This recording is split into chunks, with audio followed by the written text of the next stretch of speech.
Today we are going to start alternative investment portfolio management. This is one of the most interesting and important topics.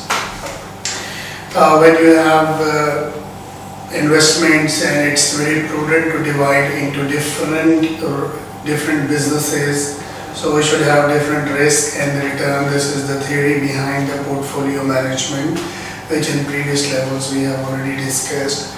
And with reference to alternative investments, we will see what are the important things that we have to know. We'll start our discussion from the common features of alternative investment. There are some common things when you are going to consider the alternative investments while making a portfolio. The first thing is low liquidity, which requires a return premium. This is one of the most important factors. Then when you are going to have a diversification potential, it will be typically low. It will have a low correlation with traditional investments. Correlation is a very important factor. This is quantitative methods we have discussed, that when you invest into same type of stocks, they are positively correlated, means increase in one stock is going to increase another stock, both ways, parallel ways.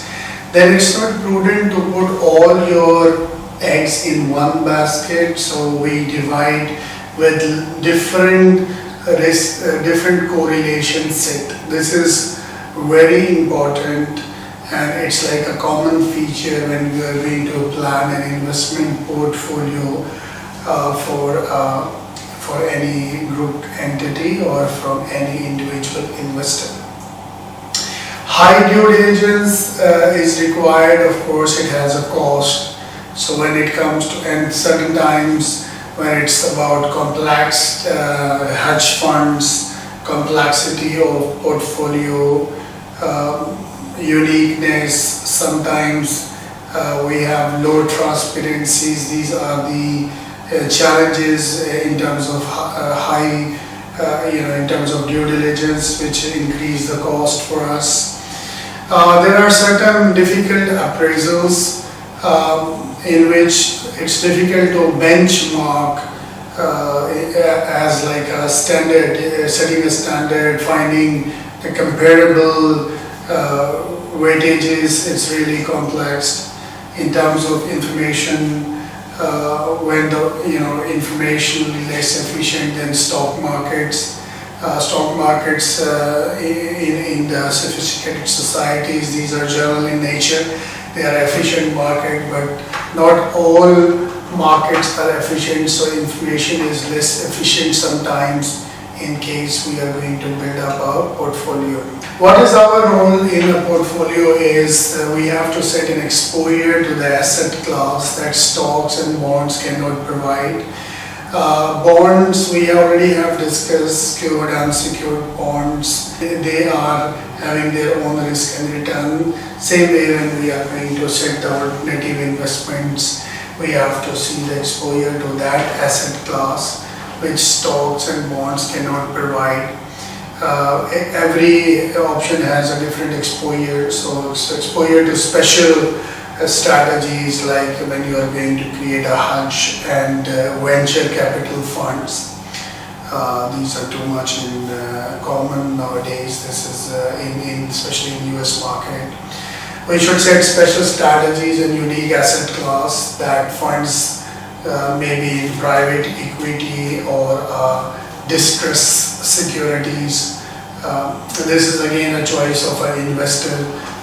We have encountered certain organizations which are only working on distressed securities. So it's like again a rational decision based on the investor choices. We have 7 points, 7 important things that you have to do while carrying out your due diligence. First of all, we should assess the market opportunity. Market is sometimes volatile, sometimes dead in technical way, or sometimes it's full of swings and opportunities. So you have to When we are making a portfolio, sometimes some business is not moving, so putting them in your portfolio will not be efficient. So first thing is the market opportunity.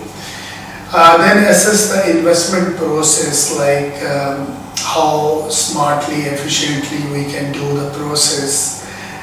See the organization managers and the operations to check the quality and the understanding the controls. Assess the people, how honest, diligent, sparking, bright they are, what is their organizational management styles, what is their philosophies, how ethical they are. Assess the terms and structures, like this is for how much tenure and how it is being structured. Assess the service providers like lawyers, brokers, or any ancillary staff that is involved, and you have to review the documents. So if you follow 7 principles of due diligence, it will add value in your assessments. When it comes to different industries, we have special concerns, especially real estate. Real estate is considered to be as direct, and valuation methods are really important, how property is assessed, and in terms of it deserves special attention, special methods, special focuses. It may subject to special zonings and legal issues. This is we have to cover in our due diligence process. When it comes to private equity, it's important to see the performance, what are the attributes, and how we will do evaluations, how internal processes going on, and what is financial and legal matters, how the reports of audits coming out, because this is really a private equity and it is subject to a high risk in general. For certain other industries like hedge funds, it's again require special focuses, so you should have a special techniques, strategies, methodologies adopt to analyze, especially for hedge funds. In terms of hedge funds, we have to see what is the structure of the fund, what is the name and duties of managers and principals. In certain other knowledges, we acquire certain compliances related to hedge funds, knowing your customers, money launderings and money laundering compliances, AML. Then we have structuring, organizational setups. These are all things that are very important to know in terms of hedge funds. What is the strategy? What is the style of investment? How much is the volume? Do we have performance data with us to analyze? These are the important things to consider when we are doing a due diligence. Risk measure is really important. What is the leverage, like high leverage, low leverage, medium leverage, cost of fixed debts is important to know. Then the research, the amount spent on it is very important to know. Administration in terms of employee turnout, legal lockups, references with current investors, auditor, legal counsels, past tracks, future trends, time series analysis, this all can be put into. We have managed futures, like in terms of derivatives, in terms of leverage, we have to see. Special emphasis, of course, always should be on risk management, because risk management is an ancillary component of portfolio management. In terms of distressed securities, we have to see that who is the evaluator, how the valuation is done, what is business valuation, who did the credit analysis, and what were the problems with the entity which causes it has reached to a distressed asset, and what is the financial structure, how much liabilities they have. This is all part of our due diligence. When we are going for private wealth, of course, for our client, there are special issues which we should know. The first issue, that is the taxation in US. When you have partnerships, when you are trust, then you have to see the sustainability in terms of goals, timing, subjective concerns may be raised, going concerns, and the existence menus has to be considered. How the communication take place to the knowledge, is the client is knowledgeable, he knows what's going on about his wealth issues. Decision risk are important. The client want drastic change in reaction to a loss. If you have a loss, how to cover it in a quicker way. The logic says play smart and take risk. So immediately it is going to have a high risk option. This is how a client look likes. Concentrated positions, we have to watch for closely held equity outside the investment portfolio. This will be a watch. It will give a real insight about the full investment portfolios. We create different alternative classes, and real estate is one of them. When it comes to real estate, we have direct investment in residences, commercial and real estates, commercial real estates. It may be a land. Indirect, we have REITs, we have CREFs, we have infrastructure funds. So both ways, an investor can put portfolio and could generate different sources of investment returns for them.